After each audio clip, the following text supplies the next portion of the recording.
আল্লাহ এবং তার রাসূল আমাদেরকে যা বলেছেন দেখুন খেয়াল করে, যে ইহুদিরা দাজ্জালকে ফলো করবে। বি কেয়ারফুল, ইহুদিরা দাজ্জালকে ফলো করবে এবং দাজ্জাল জেরুজালেম থেকে বের হয়ে বলবে আমি মসিহ।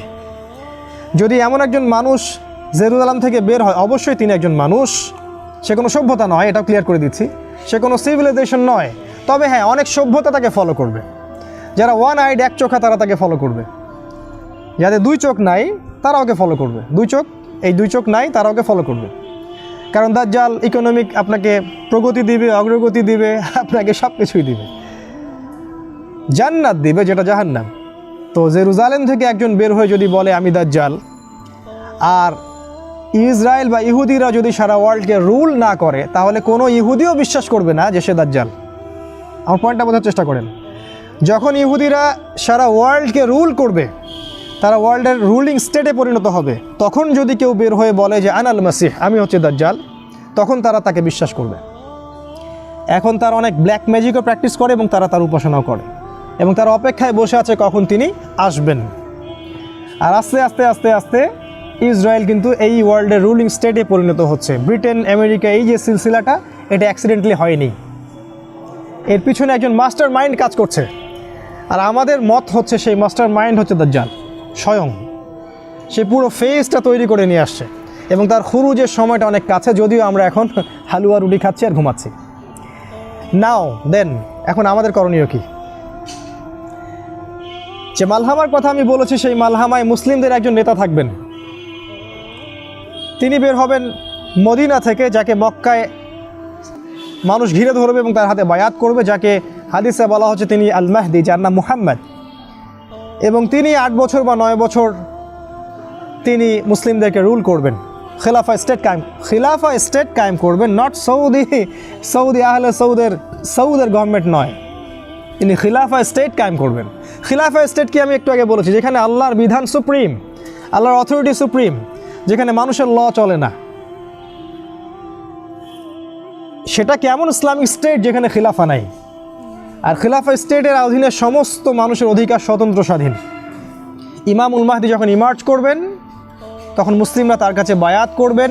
এখানে একটা কথা শুধু বলে রাখবো যে আল্লাহ রসুল বলেছেন, যদি তোমরা তাকে চিনতে পারো, যখন কালো পতাকাধারীরা সেখানে যেতে থাকবে, অফকোর্স কালো পতাকা মানে আইএস নয়, এটা ভুল বুঝবেন না। কালো পতাকাধারীরা যখন তার পিছু নিবে, তখন বরফে স্ক্রল করে হলেও তোমরা তার সাথে যোগ দিও। ফানি আমাল আমিরুহা, কত উত্তম আমির সেই আমির। ফানি আমাল জৈশুহা, কত উত্তম সেনাবাহিনী সেই সেনাবাহিনী।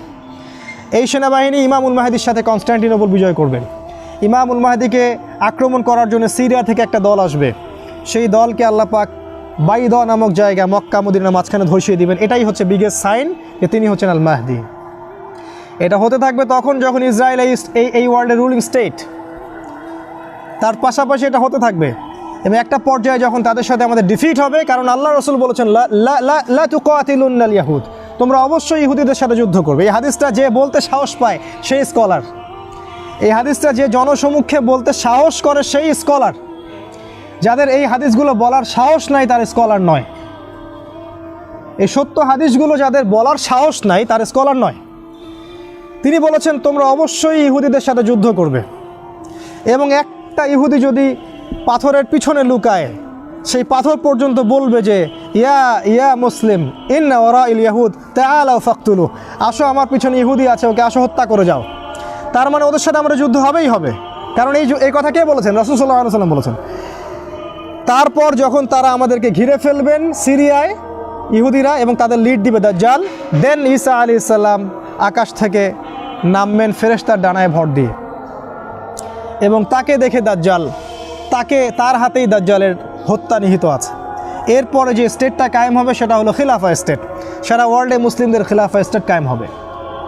এমন হতেই পারে বাংলাদেশ, অবশ্যই বাংলাদেশ, ইন্ডিয়া, পাকিস্তান, এই সমস্ত কন্টিনেন্ট এই খিলাফার আওতায় চলে আসবে। পৃথিবীর কোনো গভর্নমেন্ট এটাকে ঠেকাতে পারবে না, পৃথিবীর কোনো গভর্নমেন্ট এটাকে ঠেকাতে পারবে না। এবং কোনো গভর্নমেন্ট সেই মুজাহিদ ভাইদেরকে সেখানে যেতে বাধা দিতে পারবে না যারা ইমামুল মাহদির সাথে যোগ দিবেন, কেউ পারবে না। পৃথিবীর কোনো গভর্নমেন্ট ইউনাইটেড নেশনস বা জাতিসংঘের ধ্বংস ঠেকাতে পারবে না। পৃথিবীর কোনো গভর্নমেন্ট, IMF, ওয়ার্ল্ড ব্যাংক আমাদের সেকুলারিজম, ডেমোক্রেসির ধ্বংস ঠেকাতে পারবে না, কারণ মুহাম্মদ সাল্লাল্লাহু আলাইহি ওয়াসাল্লাম প্রফেসাইড করেছেন এগুলো হতে যাচ্ছে। এগুলো শুধু সময়ের ব্যাপার মাত্র। তাহলে আমরা এখন কি করব? নাম্বার 1, আমরা হালুয়া রুটি খাবো আর ঘুমাবো। নাম্বার 2, আমরা ইমামুল মাহদির অপেক্ষায় বসে থাকবো হাত গুটিয়ে, যখন তিনি আসবেন তার পরের দিন আমরা সেখানে গিয়ে যোগ দিব। আর নাম্বার 3 হচ্ছে আমরা আমাদের প্রস্তুতি গ্রহণ করব। আমাদের প্রস্তুতি হতে পারে, আমরা প্রথম প্রস্তুতি হচ্ছে, আমি পয়েন্ট বলে শেষ করছি। নাম্বার 1, ইলম, জ্ঞান অর্জন করতে হবে, না হলে আপনি 2 চোখ খুলতে পারবেন না। 2 চোখ না খুললে আপনি ওয়ার্ল্ডকে ডিল করতে পারবেন না, সিম্পল। নাম্বার 2, ইলম অনুযায়ী আমল। শুধু জ্ঞান অর্জন করলেই হবে না, এতটা কঠোর প্র্যাকটিসিং মুসলিম হতে হবে যে হাতের মধ্যে ওই যে জ্বলন্ত অঙ্গার রাখতে পারে। ঠিক আছে, মানে একজন মেয়ে আমাদের ছাত্রী পরীক্ষা দিতে গেছে, তাকে যদি বলে যে এটা খোলো, না হলে পরীক্ষা দিতে দিব না, পরীক্ষার খাতা ছুঁড়ে দিয়ে চলে আসবে। দিস ইজ ইমান, দিস ইমান। একজন অনেক বড় বিসিএস ক্যাডার, তাকে বলেছেন যে এই সুদের সাইন করেন, চাকরির পেপার ছিঁড়ে মুখের উপর দিয়ে চলে আসবে। দিস ইজ ইমান। আর যদি এগুলো করতে ব্যর্থ হয়, নাম কাটা, ওই যে আগুন রাখতে পারেনি। এক কথায় আসহাবুল কাহফ যেমন ছিলেন তেমন হতে হবে। এখানে কোনো কম্প্রোমাইজ নাই, এক বিন্দু পরিমাণ ছাড় দেওয়া যাবে না। আপনি 1 বিন্দু ছাড় দিবেন, আপনি 10 বিন্দু হারাবেন। একবার ছাড় দিবেন, কোনোদিন ধরতে পারবেন না, কোনোদিন না। এমন জব করতে হচ্ছে যেখানে হারাম আছে, জব ছেড়ে দিয়ে ব্যাংকিং জব, কালকেই রেজিগনেশন লেটার দিয়ে আসতে হবে, তাহলে এটা ইমানের পরিচয়, ইমানের পরিচয়। আদারওয়াইজ আপনি মায়ের সাথে জেনা করছেন। Be careful. ইলম অনুযায়ী আমল 2। 3 নম্বর হচ্ছে ফ্যামিলিকে সিকিউর করতে হবে, ওদের পরিবার পরিজন ঠিকঠাক মতো ইসলাম পালন করছে কিনা। যদি আমরা যতক্ষণ পর্যন্ত এখানে সারভাইভ করতে পারবো ততক্ষণ করব। যখন আমরা সারভাইভ করতে পারবো না, আমরা হিজরত করব। এমন কোনো জায়গায় যেখানে খাবার আছে, পানীয় আছে, যেখানে শেল্টার আছে। কারণ আপনি যদি সত্যিকারের ওই ইমান নিয়ে থাকতে চান, আপনি এই গডলেস ওয়ার্ল্ডে সারভাইভ করতে পারবেন না। একটা পর্যায়ে আপনাকে হিজরত করতেই হবে, কারণ হিজরতের সাথে রাসূলের সম্পর্ক, নবীদের সম্পর্ক আছে। আর যদি মনে করেন যে এভরিথিং ইজ পারফেক্ট, সব সুন্দর মতো চলছে, তাহলে ওই ইমান আপনার হাতে নাই যেটা রাসূল বলেছেন। এভরিথিং ইজ নট পারফেক্ট, কোনো কিছুই পারফেক্ট নাই। আপনি এক চোখ দেখলে মনে হবে পারফেক্ট। তারপর 4, ইউনাইটেড হওয়া। সবাইকে ধর্মীয় ওই যে দলাদলি আর পলিটিক্যাল দলাদলি বাদ দিয়ে একটা জায়গায় আসতে হবে। এটার জন্য নতুন দল ক্রিয়েট করতে হবে, এটা নট নেসেসারি, বাট সবার সাথে উদারতা থাকতে হবে। ঠিক আছে, ফাউন্ডেশন করে, প্রতিষ্ঠান করে। আর লাস্ট হচ্ছে খুব কনস্ট্রাকটিভ একটা পদ্ধতি অবলম্বন করে ধারাবাহিকভাবে কঠোর পরিশ্রমের মাধ্যমে একটা লক্ষ্যের দিকে এগিয়ে যাওয়া। এটা খুব ইম্পর্ট্যান্ট, এবং এটা আমরা একা করতে পারবো না। এই সবার এই ঐক্যবদ্ধ প্রচেষ্টা, জান, মাল, সময়, শ্রম যদি আমরা একসাথে দিতে পারি, ইনশাআল্লাহ এই আখিরুজ জামানেও ওই ইমান ধরে রাখা সম্ভব, একত্রিত থাকা সম্ভব, জ্ঞান অর্জন করা সম্ভব, পরিবার পরিচালনা করা সম্ভব, শেষ পর্যন্ত ট্রাই করা সম্ভব। যখন দেখব পারছি না, হিজরত। আল্লাহ পাক আমাদেরকে বক্তব্যগুলো বোঝার তৌফিক দান করুন, আরও এগুলো নিয়ে বিশেষ গভীর পড়াশোনা করার তৌফিক দান করুন, এবং কোরআন এবং সুন্নাহর সাথে এই সমসাময়িক জ্ঞানগুলোকে অ্যাডজাস্ট করে আমরা যেন ডিসিশন নিতে পারি, সেটা আল্লাহ পাক সহজ করে দিন। অনেকগুলো প্রশ্ন আছে, এগুলো আমরা ইনশাআল্লাহ সালাতের পরে দেওয়ার চেষ্টা করবো ইনশাআল্লাহ। আর সবশেষে আমি আমাদের ফাউন্ডেশন সম্পর্কে 2টা কথা বলতে চাই। এটা একটা অলাভজনক ফাউন্ডেশন, এটা আনপ্রফিটেবল, এবং এটা নন পলিটিক্যাল। এখানে কোনো পলিটিক্যাল দলাদলির বালাই নাই।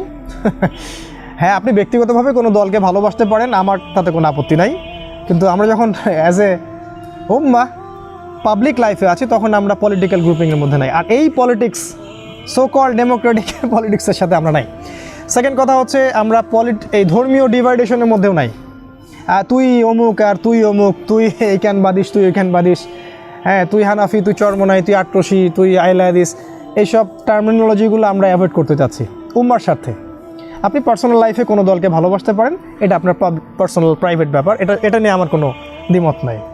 বাট আমরা যখন পাবলিকলি আসবো, আমরা সবাই কাঁধে কাঁধ মিলিয়ে একজন ইমামের পিছনেই সালাত পড়বো একসাথেই। আমরা আলাদা আলাদা করে মসজিদ ভাগ করবো না, ঠিক আছে?